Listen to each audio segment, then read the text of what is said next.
Good morning student. बेटा आज हम बात करेंगे चैप्टर 1 की, जो 12th क्लास का है, उसमें पूछे जाने वाले प्रीवियस ईयर के क्वेश्चन आंसर की। तो इसमें सबसे पहला क्वेश्चन है जिसका नाम है how is the continuity of species maintain generation after generation. यानी कि जो स्पीशीज़ है उसमें कंटिन्यूटी बनी रहती है जनरेशन आफ्टर जनरेशन, वो किस वजह से बनी रहती है? तो उसका रीज़न क्या है बने रहने का? रिप्रोडक्शन की वजह से ही उसमें क्या होती है, कंटिन्यूटी बनी रहती है।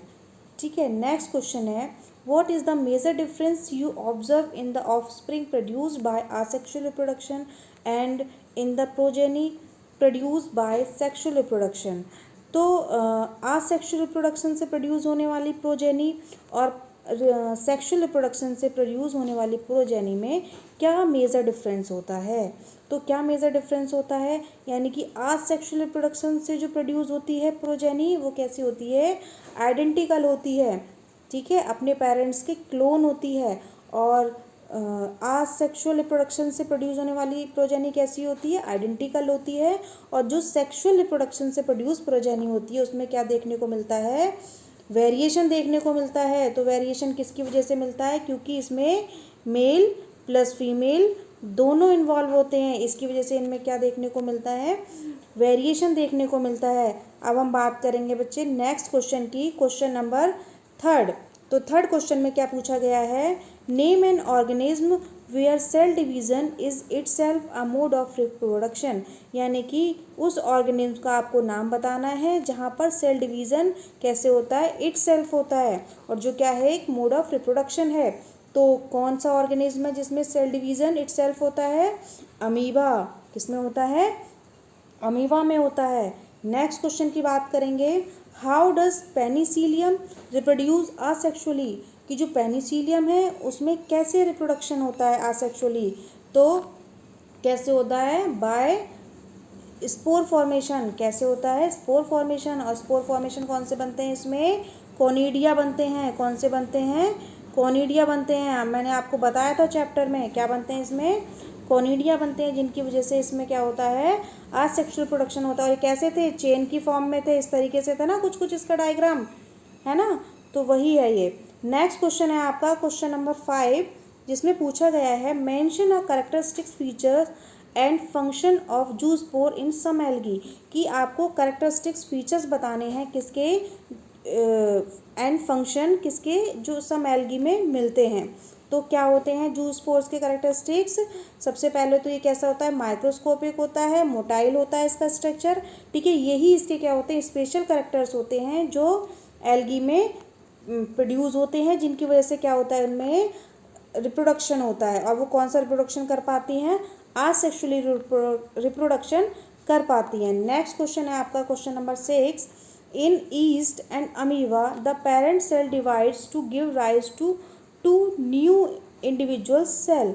How does the cell division differ in these two organism. यानी कि ईस्ट और अमीबा ये क्या करती हैं, इनमें क्या होता है, एक 2 न्यू इंडिविजुअल सेल ये डिवाइड करती हैं। ठीक है, तो इसमें सेल डिवीज़न में क्या डिफरेंस होता है इनकी?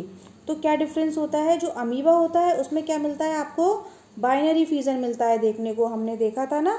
और जो ईस्ट होता है इसमें क्या देखने को मिलता है, बडिंग मिलता है। समझ गए होंगे कि इसमें क्या पूछा है इन्होंने, इसमें क्या पूछा था, इन्होंने ये पूछा था कि जो आसेक्सुअल रिप्रोडक्शन है वो कौन से तरीके का होता है, किसमें, अमीबा में और ईस्ट में। ठीक है, और ये क्वेश्चन कब, कौन सी ईयर में आया है, 2010 में आया है, किसमें, सीबीएसई में। क्वेश्चन नंबर 6 है आपका, क्या क्वेश्चन नंबर 6 है आपका जो पूछ रहा है, सॉरी 6 मैंने करा दिया, क्वेश्चन नंबर 7 है आपका जो पूछ रहा है mention the unique flowering phenomena exhibit by strobilanthes kunthiana. कि मतलब आपको ये क्या है, एक यूनिक फ्लावर है। ठीक है, इसकी आपको क्या बतानी है, फीचर्स बताना है, एक यूनिक फीचर्स बताना है, किसका, स्ट्रोबिलेंथस कुंथियाना का। और जिसको हम क्या बोलते हैं, नील कुरैनिजी बोलते हैं। क्या बोलते हैं, नील कुरैनिजी। ये किस लैंग्वेज में बोला गया है, तमिल में बोला गया है। ठीक है, और इसकी क्या मतलब यूनिक क्यों है ये, क्योंकि इसमें 12 ईयर्स में एक टाइम फ्लावर्स आते हैं। 12 ईयर्स में कितनी बार फ्लावर्स आते हैं? एक बार आते हैं। कौन से उसमें? स्ट्रोबिलैंथस कुंथियाना में। ये क्वेश्चन मोस्ट इंपॉर्टेंट है, तो आपको याद रखना है, ये पूछा जाता है एग्जाम में। ठीक है, नेक्स्ट क्वेश्चन है आपका क्वेश्चन नंबर 8 की बात करेंगे, जिसमें क्या पूछा है आपसे, why is coconut plant refers to as monoecious, यानी कि जो कोकोनट प्लांट है उसको हम मोनोशियस क्यों कहते हैं? तो मोनोशियस मैंने आपको बताया था, मोनोशियस का मतलब क्या होता है, जिसमें एक ही प्लांट पर क्या हो, मेल और फीमेल प्रेजेंट हो, तो उसे हम क्या बोलते हैं? मोनोशियस बोलते हैं। तो अब ये इसको मोनोशियस क्यों बोलते हैं? A coconut plant has both male and female reproductive structure, thus it is known as monoecious। इसीलिए इसको क्या बोलते हैं? मोनोशियस बोलते हैं। किसको? कोकोनट को। क्यों बोलते हैं? क्योंकि इसमें मेल और फीमेल एक ही प्लांट पर होता है। ठीक है, उसके बाद नेक्स्ट क्वेश्चन है question number 9, why is banana considered a good example of parthenocarpy. आपको याद करना होगा कि पार्थेनोकार्पी क्या होता है। मैंने आपको बताया था चैप्टर में कि पार्थेनोकार्पी का मतलब होता है formation of fruit without fertilisation, यानी कि बिना फर्टिलाइजेशन के किसका फॉर्मेशन हो जाना? फ्रूट का फॉर्मेशन हो जाना। क्योंकि फर्टिलाइजेशन से क्या बनते हैं? सीड बनते हैं, है ना। सीड से ही फिर किसका डेवलपमेंट होता है? फ्रूट का। तो इसको हम पार्थेनोकार्पी का एग्जाम्पल क्यों मानते हैं? किसको? बनाना को। इसलिए क्योंकि इसमें सीड का फॉर्मेशन नहीं होता। किसका फॉर्मेशन नहीं होता? सीड का फॉर्मेशन नहीं होता। तो इसका आंसर क्या हो जाएगा? Because formation of fruits occurs without fertilisation, यानी कि इसमें फ्रूट का फॉर्मेशन किससे होता है? बिना फर्टिलाइजेशन के होता है। तो और इसमें क्या नहीं बनते? सीड नहीं बनते। इसलिए इसको किसका एग्जाम्पल माना जाता है? पार्थेनोकार्पी का एग्जाम्पल माना जाता है। क्वेश्चन नंबर 10 की बात करेंगे, तो 10 क्या कह रहा है, banana produce fruit but is propagated by only by vegetative mean, why is it so.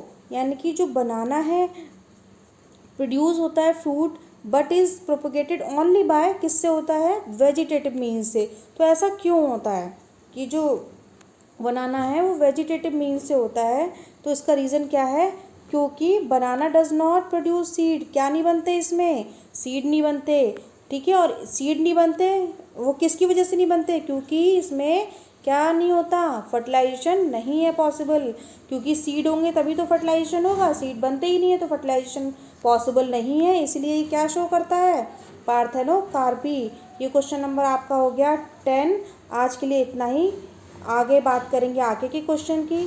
Thank you and have a nice day. अगर आपको वीडियो पसंद आई हो तो प्लीज़ लाइक एंड सब्सक्राइब कीजिएगा चैनल। अगर किसी का कोई सजेशन हो तो most welcome. Thank you and have a nice day.